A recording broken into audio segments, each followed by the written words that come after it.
I have an acquaintance with whom I have some interactions from time to time. We're not real close friends. We don't see each other on a regular basis.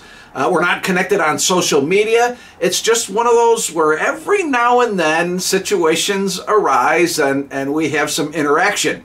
In my conversations with this person, he will occasionally speak in, I think you could use the word demeaning, in a demeaning way about God.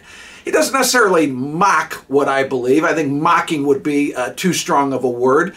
But his attitude toward my beliefs are, I think, disrespectful would be a fair way of putting it. And he knows. I mean, he knows that I've devoted my life to trying to help people connect with God. He knows that I'm very committed to my Christian faith, and he's aware of my life and my calling. So as a Christian, you know, I have a little bit of a struggle sometimes with how should I respond. As one who follows Jesus and wants to try, trying at least, try to live for Jesus, what do? I should say in this particular case, I know too that this is a person who's been hurt and frustrated in life. I know that. I know that some of what is said is intentionally meant to sort of provoke and get a little rise out of me. I know that. I know.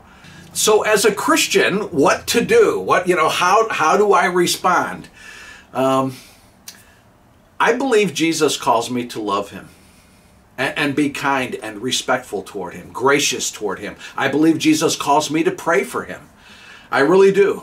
And I believe that Jesus also calls me to continue to interact, to talk with him, and try to help him see that this God that in some ways he's pushing against and maybe is even mad at, this God is a God who loves him and wants to connect with him for eternity.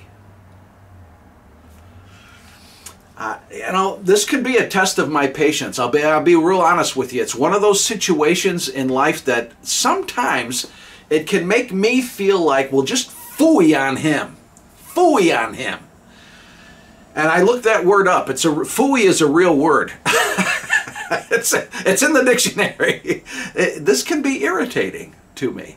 But God calls his followers, and that includes me, to represent him, and therefore to be patient and kind and steadfast and gracious.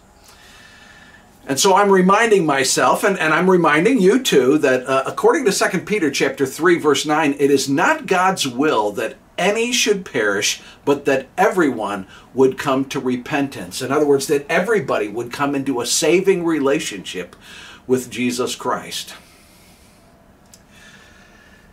You know, Jesus is patient and loving, and I definitely need him. I need his help so that I can be patient and loving like he is. How about you? Yeah.